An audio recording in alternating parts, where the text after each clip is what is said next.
On est ici au salon Drive to Zero, salon dédié à la décarbonation des transports. Et puis, avec tout l'écosystème, on a l'impression que tout le monde est prêt, mais finalement, les opérateurs eux-mêmes et puis les grossistes, ceux qui sont sur les routes, les transporteurs, qu'est-ce qu'il en est de leur côté ? Sont-ils prêts ? Est-ce qu'ils avancent à marche forcée ou est-ce qu'ils ont déjà préparé le terrain depuis un bon moment ? Je suis ici avec Christian Rose. Christian, vous êtes le directeur transport et logistique de la CGF, donc la Confédération des grossistes de France. D'abord, c'est quoi la CGF ? Alors la CGF, rapidement, c'est une confédération qui réunit 30 fédérations professionnelles réparties dans tous les secteurs de l'économie. Et on parle des grossistes en fait, donc des grossistes en tout. Alors vous, directeur transport et logistique, j'imagine que vous êtes à un rôle stratégique, pivot, sur de nombreux sujets. Comment est-ce que ça s'articule et puis surtout, quels ont été les grands enjeux là depuis la rentrée 2026 ? On a effectivement beaucoup de sujets sur la mobilité, le transport de marchandises, mais aussi le transport de personnes. On ne va pas en parler, mais le commerce de gros emploie, je dirais, beaucoup de collaborateurs itinérants et qui mobilise à peu près 230 000 véhicules légers, voitures. Donc, 230 000 voitures. Donc ça, c'est les voitures des collaborateurs, ouais. Des collaborateurs qui vont voir les clients ou qui vont en dépannage, en atelier, chez les clients.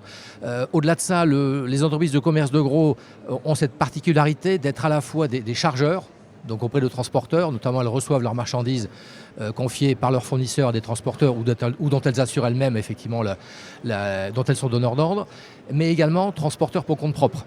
Donc D'accord. Le commerce de gros exploite en direct 40 000 poids lourds et 190 000 véhicules utilitaires légers. Alors bien évidemment, cette flotte, toute la grande question qu'on se pose, c'est comment la décarboner, comment l'électrifier. On sait très bien qu'aujourd'hui, la politique publique, c'est d'aller vers l'électrification à marche forcée. Vous l'avez laissé sous-entendre dans votre question. On entend cette politique, il faut une politique. Donc à un moment donné, il faut bien qu'on ait des objectifs aussi les uns et les autres. Mais on considère aussi qu'il est encore loin de la coupe aux lèvres entre effectivement ce qu'on nous promet et ce que la réalité nous permet de faire au quotidien. C'est-à-dire ce qu'on vous promet ? On nous promet ou on veut nous emmener effectivement vers des objectifs d'électrification très, très importants, notamment si on prend les objectifs de la stratégie nationale bas carbone. C'est quasiment 40% de poids lourds électriques à horizon 2040. C'est excessivement ambitieux. Il en faut de l'ambition, tant mieux. Mais est-ce qu'on est en mesure de suivre le rythme ? Aujourd'hui, c'est sûrement pas le cas. Il y a encore beaucoup de freins à l'électrification. Et notre discours, dans un premier temps, et ce temps durera le temps que l'écosystème de l'électromobilité arrive à maturité, ce qui n'est pas le cas aujourd'hui, pour le véhicule et pour le poids lourd. Je ne parle pas de la voiture, c'est un autre sujet. Et très clairement, aujourd'hui, on est loin effectivement d'avoir satisfaction à toutes nos attentes. Donc on défend pour l'instant un mix énergétique. On considère qu'il y a d'autres énergies alternatives qu'il ne faut pas leur tourner le dos. Comme lesquelles ? Le B100, le biogaz, le XTL. Ce sont des énergies qui sont moins carbonées que le gazole traditionnel, qui ne sont pas aussi décarbonées que l'électrique, sachant que lorsqu'on parle décarbonation, il y a toujours ce débat, est-ce qu'on apprécie cette décarbonation du réservoir à la roue ou du puits à la roue ? Comme au début de la voiture électrique, c'est le démarrage. Au début, effectivement, de la voiture électrique, on pouvait dire ça. Aujourd'hui, c'est plus du tout le cas. Oui. Aujourd'hui, sur le cycle de vie d'une voiture électrique, on est largement au-dessus d'à peu près toutes les motorisations qui existent, donc il n'y a pas de sujet. Tout à fait. C'est à peu près ce qui va se passer sur le poids lourd. Donc vous dites en fait, on y va, oui. Mais juste laissez-nous un petit peu de temps, c'est ça ? Il faut du temps bon parce timing, que l'électrique ne répond pas à tous les usages. À date ? À date. Je vais prendre l'exemple du commerce de gros. Quand j'évoquais les 40 000 poids lourds qu'exploitaient les entreprises, le poids lourd qu'elles utilisent, c'est du petit poids lourd. C'est du 14, c'est du porteur 14, 16, 18, 19 tonnes, grand maximum, sauf exception. Et aujourd'hui, lorsque vous tournez vers les constructeurs, vous n'avez quasiment pas d'offre de véhicules porteurs de cette silhouette en 100% électrique. Donc aujourd'hui, très clairement, on peut se fixer tous les objectifs de décarbonation qu'on veut. Si on n'a pas sur étagère les véhicules qui répondent à nos contraintes, à nos attentes, on ne va jamais y arriver. Ensuite, bien évidemment, il y a des enjeux de TCO, de coût total de possession. Il faut savoir qu'un véhicule électrique, son TCO est inversement proportionnel au kilométrage qu'il réalise. Or, dans nos activités de commerce de gros, 80% de nos clients sont en zone urbaine, avec des véhicules qui partent le matin et qui rentrent l'après-midi, qui font des tournées de 250, 300, 400 km au grand maximum. Et bien évidemment, à l'année, on arrive à 40, 45 000 km. Ce qui aujourd'hui, en l'état actuel des choses, ça évoluera aussi bien évidemment. C'est le prix d'achat du véhicule, etc. Donc voilà. Donc encore une fois, on est au démarrage de tout l'écosystème pour le poids lourd électrique. C'est bien ça. Absolument, mais c'est important cette question de TCO parce qu'aujourd'hui, il y a une concurrence énorme entre entreprises, dans le secteur comme dans d'autres. Or, si vous avez des entreprises de commerce de gros qui vont plus vite que le voisin à s'électrifier, elles vont se mettre en défaut et en décalage de marché. Donc c'est pour ça qu'il y a tout un accompagnement, je dirais, politique, public qui est nécessaire pour faire en sorte que, plutôt que d'avoir des entreprises qui avancent, je dirais, à vitesse différente dans l'électrification, on puisse permettre à toutes d'y aller au même rythme. Je vois très bien ce que vous voulez dire, de dire si jamais mon voisin n'y va pas mais que j'y vais, je suis un peu le dindon de la farce en termes des marges qu'il va le laisser, etc. Donc je vais pas être compétitif. Mais en même temps, vous dites, les pouvoirs publics, il ne faut pas qu'ils nous poussent trop vite à y aller à marche forcée parce que sinon ça ne tiendra pas la route, c'est pas assez bon. Si je vous écoute, oui, on est sur une position très attentiste.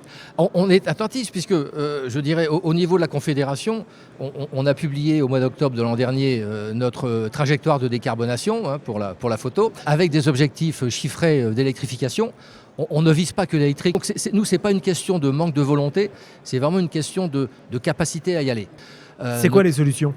C'est quoi le timing ? Elle passe par la technologie, elle passe par la technique. C'est aux constructeurs aujourd'hui à se mettre en capacité de produire dans les meilleurs délais et au plus vite sera le mieux.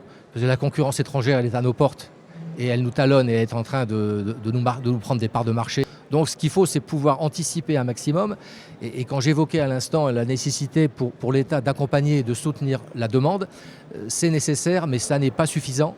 Nous, on considère que s'il n'y a pas un soutien à l'offre qui soit à la hauteur de l'ambition, il faut qu'ils se mettent en ordre de bataille pour, premièrement, vendre des véhicules qui soient conformes aux usages auxquels on attend qu'ils le soient, et surtout qu'ils soient aussi vendus beaucoup moins cher qu'ils ne le sont aujourd'hui. Très clairement, aujourd'hui, on parle beaucoup de... Il faut pousser à aider l'offre, faciliter la baisse du coût de production et d'achat du coût d'un véhicule poids lourd électrique pour pouvoir le rendre plus compétitif, pour qu'il puisse rentrer sur le marché, ce qui rentre dans vos objectifs CGF, décarbonation. Et être aidé toujours à hauteur. Dans ce cas-là, il sera vraiment moins cher que son équivalent chinois. Très clairement, on est relativement inquiet de l'avenir de la filière automobile européenne si elle ne se remet pas en question, appuyée en cela par la puissance politique, la puissance publique. Parce que vous-même, en plus grossiste de France, j'imagine qu'il doit y avoir quelques-uns de vos acteurs qui sont directement impactés par la filière automobile.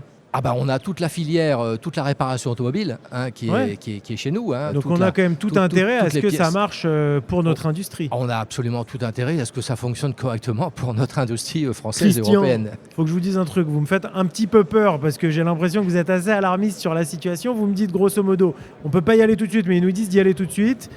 Il faut peut-être attendre le bon moment et en même temps, j'ai pas la solution là dans ce que vous me dites.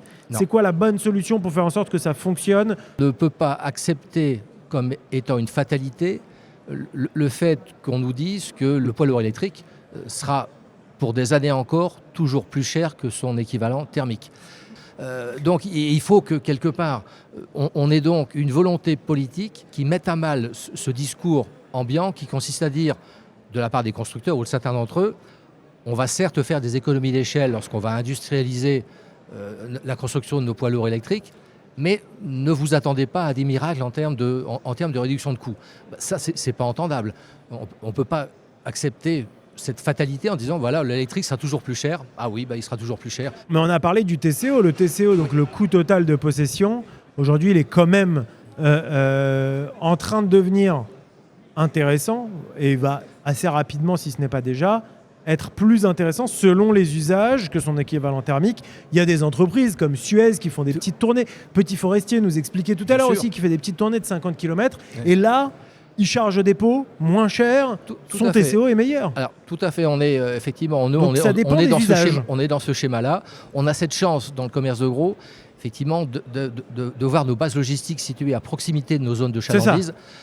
On a effectivement peu de kilomètres, donc on n'a pas des contraintes d'autonomie très fortes mis à part certains cas quand vous êtes en montagne ou en zone effectivement un peu désertique, bon, où là les tournées peuvent être longues, donc l'électrique s'y prête pas, mais allez, dans 90% des cas, l'électrique a vocation à s'y prêter, mais il manque chez nous ce petit truc sur l'offre de véhicules et sur le TCO qui est aujourd'hui encore trop élevé, et que les entreprises parviennent, vous avez raison, à gommer à partir du moment où elles parviennent, mais ça, il ne faut pas être trop gros, il ne faut pas avoir des flottes trop importantes, à charger au dépôt, à produire leur propre électricité, oui, et à charger au dépôt avec l'électricité produite. Là, ça a tout son sens. Hein. Et globalement, aujourd'hui, une entreprise, chez nous, on a des exemples qui font bâtir des entrepôts en les couvrant de panneaux photovoltaïques, dont l'électricité produite est utilisée pour la circulation pour l'instant des VUL. Pour les poids lourds, ça demande quand même de la puissance. On a un retour sur investissement à horizon 7 à 8 ans, ce qui est plutôt raisonnable. Voilà, ça s'entend.